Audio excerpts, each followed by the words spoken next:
Now here's Arthur Higgins. Thank you, Mary. Good evening, everyone. Dean Jones was the hero of Australia's morale-boosting 35-run win over the West Indies on day one of the international in Jamaica. Australia's 244 was a record one-day scored at Sabina Park, and the loss was the Windies' first at home in 5 years.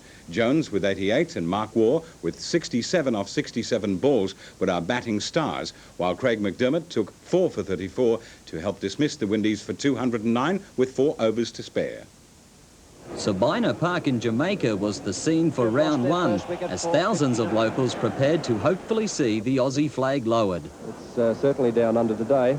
Openers Boone and Marsh were steady in the early stages, but they also had their share of luck. It's bowled in, but it's a no ball.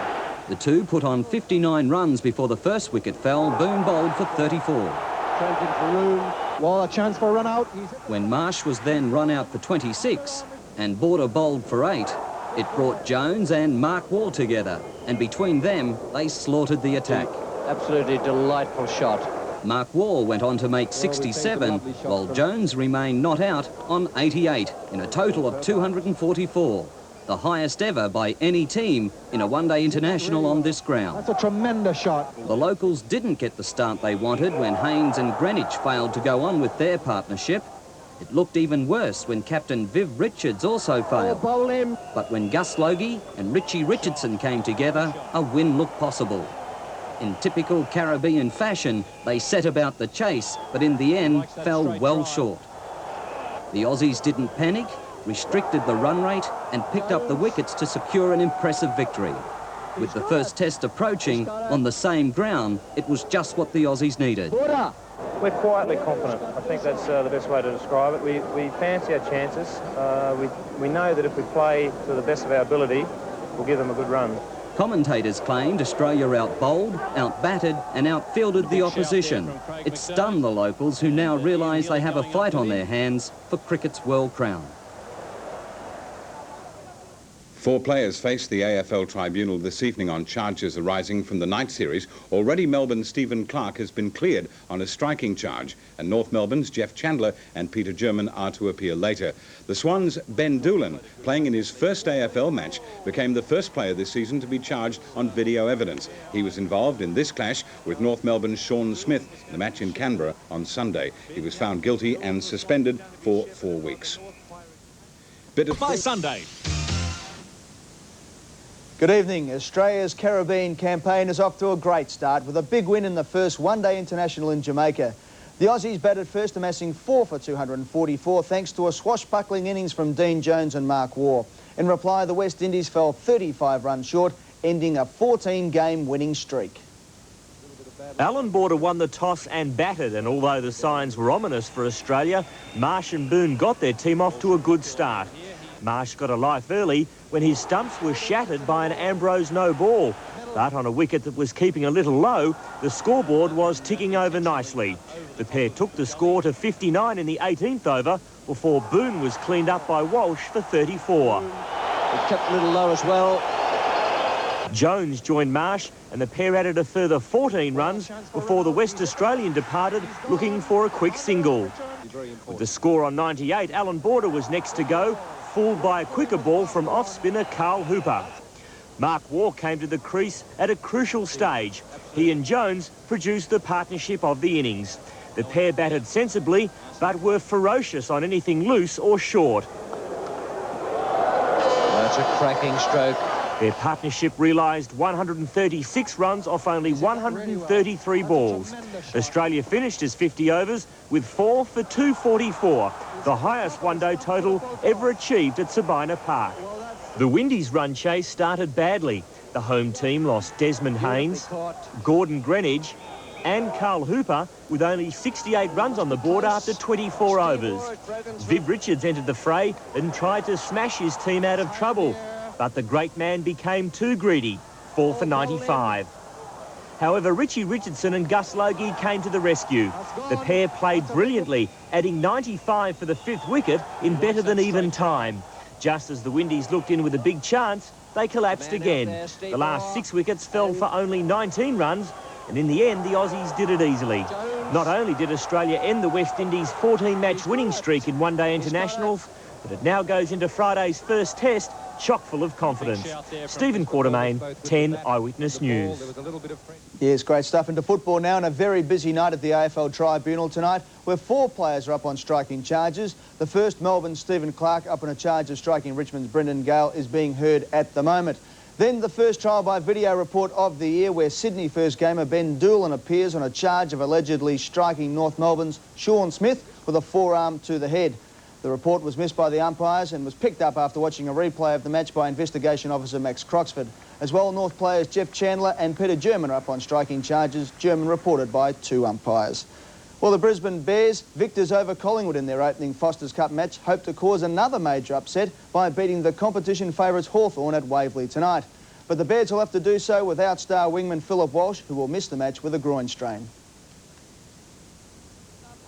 For once, things seems to be going well for the Brisbane Bears. A big win over Collingwood in their opening match, shared home games between Brisbane and Carrara, a solid football administration and an experienced coach in Robert Walls. When the Bears first started, football wasn't the priority number one, and now it is, and that's the way that it should be. But you know, we know there's a lot of improvement in front of us, but just fantastic for us to come down and play the Hawks. Naturally, Walls was delighted with his side's first up win over the Magpies, but tonight, with conditions favouring the in-form Hawks, Walls believes he can get a far better appreciation of how his side has improved. Win, lose or draw, it'll let us know exactly how we stand and where we have to improve. Yes, and it should be a very good game tonight too, with the old Brisbane Bears versus the Hawks. You had a good time in Adelaide. The Crows are pretty confident. They are very confident, chock full of confidence over there, David. Too confident? Well, I think Hawthorn might give it to them, and I think St Kilda will beat them on Saturday too. Interesting to see. Thanks, Ed. Yeah. Now, things warming up on the weather front, and the Stars' blind date at a pasta party.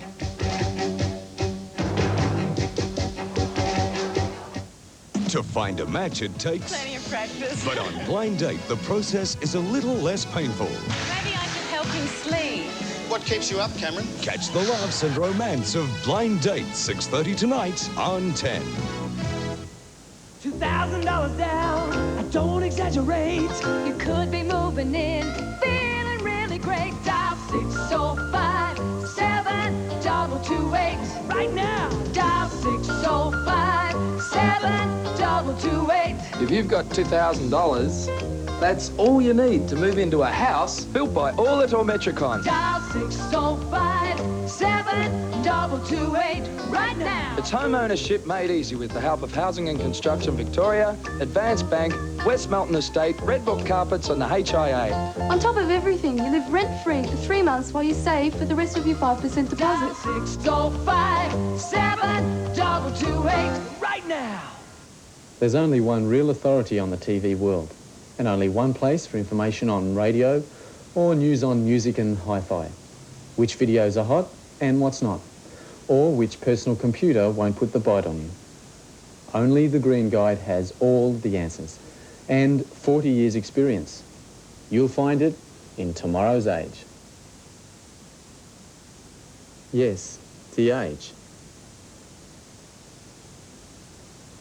We got must-have looks at must-buy prices. What's hot, what's new at Portman's. What's hot? Portman's, that's what. White shirts are just $39.95 and wash jean pants $59.95. Lined minis are a tiny $29.95. Rib polos $19.95. 60s pinafores are a hip $49.95. And gotta have anoraks are just $59.95. What's hot? Portman's, that's what. Got to get the look. Got to get the Portman's look. Good one, Portman's. Got to get the look. $2,000 down, I don't exaggerate. You could be moving in, feeling really great. Dial 605-72228 right now. Dial 605-72228. Good evening. A very pleasant day in Melbourne, and there's more warm weather on the way. 23.4 was the top temperature recorded just before 4 this afternoon after a low of 15.7. Outside now it's 20 degrees. On the analysis chart, there are cold fronts crossing waters south of Western Australia. Tropical cyclone Kelvin off the North Queensland coast is moving very slowly. A low pressure trough is expected to develop over Western Victoria ahead of an approaching cold front bringing a cooler change. Interstate tomorrow, fine in most capital cities. Showers, though, in Darwin and Brisbane. Not good news for farmers in Victoria tomorrow. Very hot in the north of the state, then some relief with a cooler change later in the day. Southerly winds of 15 to 20 knots on Port Phillip and Western Port Bays, waves up to 1 metre. It's going to be a hot one in Melbourne, a top of 32 before a cool change later on. Friday will be cooler, temperatures in the low 20s, then warming up for the weekend, high 20s on Saturday and temperatures in the low 30s on Sunday. So looking good for us in Melbourne, but a desperate need for rain in country Victoria. David. Thanks, Bridget. Finally tonight, Blind Date host Greg Evans met his match today in a pasta guessing competition. Greg was part of a blindfolded celebrity panel where each guester had to guesser the best of pasta. Each panellist was served 3 different pastas, which they had to describe. The competition to publicise a new restaurant in East Melbourne.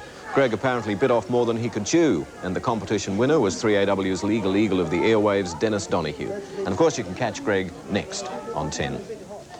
And that's 10 Eyewitness News to now. The latest from the Gulf in our second edition with Eric Walters coming up at 10:30 tonight, and I'll see you again tomorrow night, same time. Till then, good night.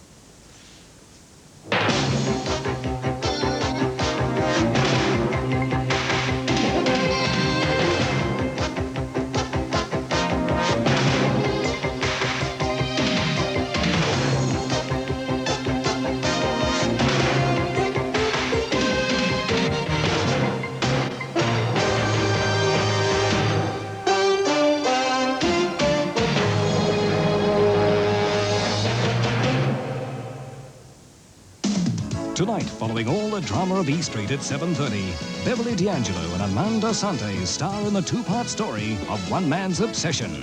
Hands of a Stranger commences tonight at 8:30. That's entertainment.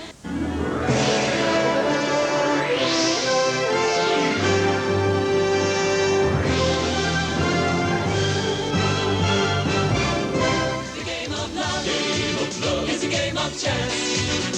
When you're looking for a little romance, who knows where it might lead to? You can find someone just right for you. So swing the tide, put a gleam in your eye. Love could be waiting for you. On Blind Dates, the game of love. Welcome to Blind Date. And now, here's the star of the show, Greg Evans.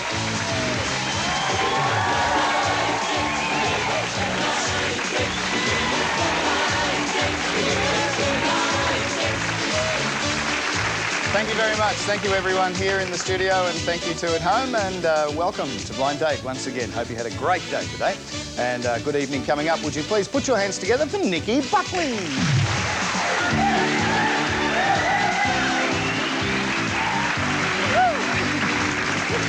Well, I'm just taking off our floor manager here. You know, Adam. That's all he seems to do with his life. He just walks around. Have a good day today. Yes, I did. Good on you, Nikki. Please tell us about our first ABC Sports Awards, a special presentation live across Australia. 8:30 tonight, ABC.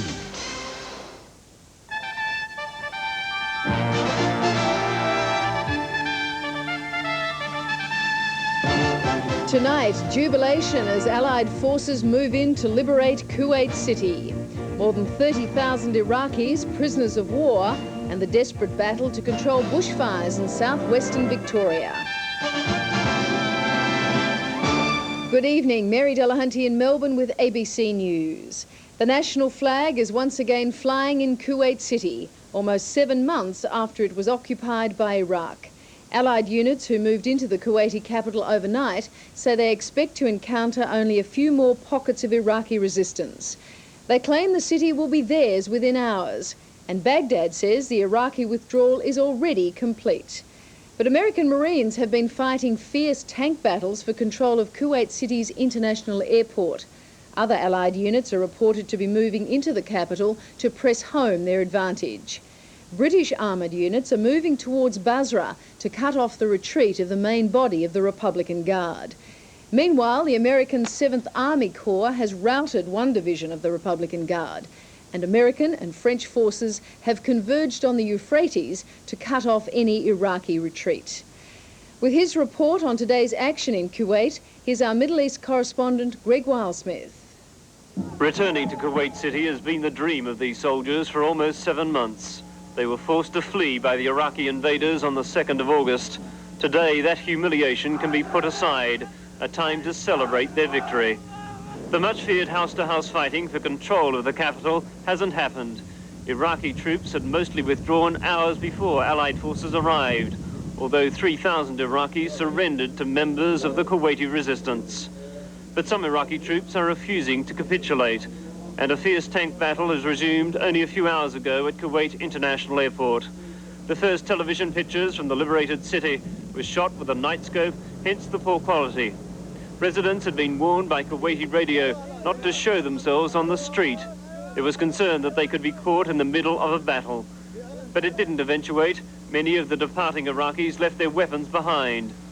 Already, some Kuwaitis have started shaking off the physical and psychological burden of the Iraqi regime, as an American reporter in the city, Forrest Sawyer, explains. One rather telling phrase. The man whose house this is, as a matter of fact, said to me, "We went to sleep Iraqis, and when we awoke, we were Kuwaitis again." I don't believe that they've seen a happier day in their lives. But the nightmare of occupation isn't over yet. Kuwaitis were rounded up by departing Iraqi soldiers, possibly to be used as hostages.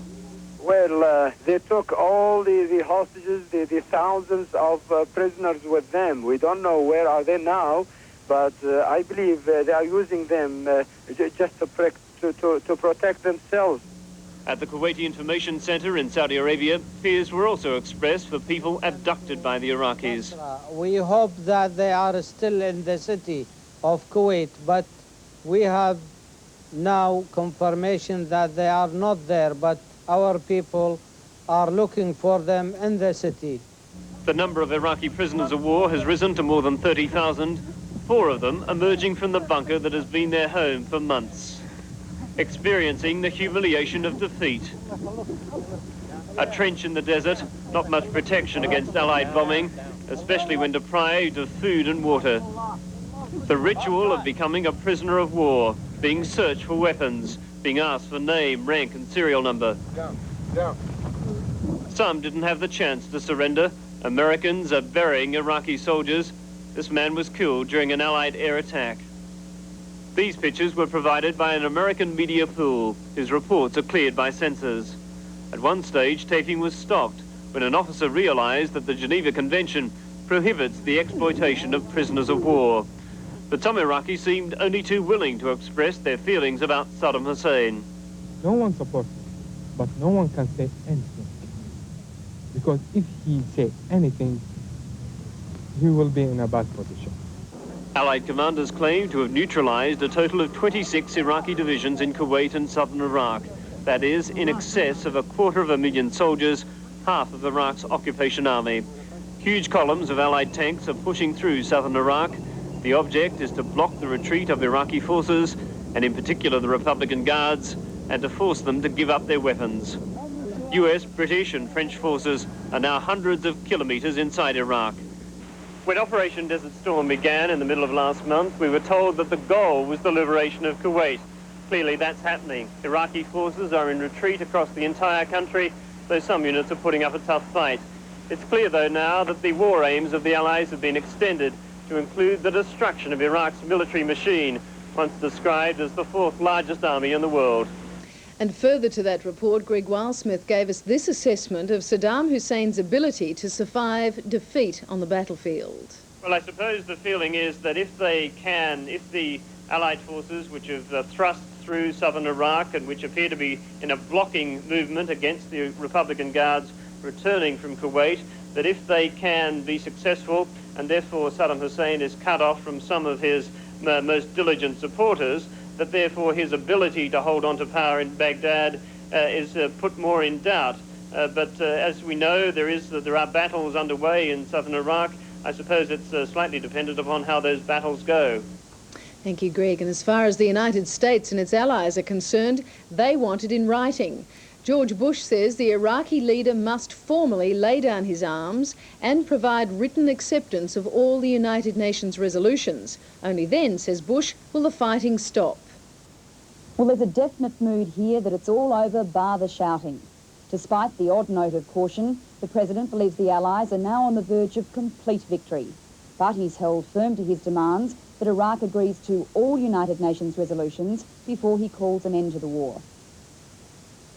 After his latest round of briefings on the war, President Bush emerged from the White House to declare Saddam Hussein was still not giving up Kuwait voluntarily. He is not withdrawing. His defeated forces are retreating. He is trying to claim victory in the midst of a rout. He is trying to save the remnants of power and control in the Middle East by every means possible. And here, too, Saddam Hussein will fail. Bush accused Saddam Hussein of showing no remorse for the damage he'd done to Kuwait, and he vowed the coalition would continue to prosecute the war with what he called undiminished intensity. It is time for all Iraqi forces in the theater of operation, those occupying Kuwait, those supporting the occupation of Kuwait, to lay down their arms, and that will stop the bloodshed. When Bush briefed congressional leaders, he was given full backing from both sides of politics. But this key question remained unanswered. Do the Americans now widen their stated aims to include the toppling of Saddam Hussein? Well, I just told the president as we closed the meeting, don't let Saddam Hussein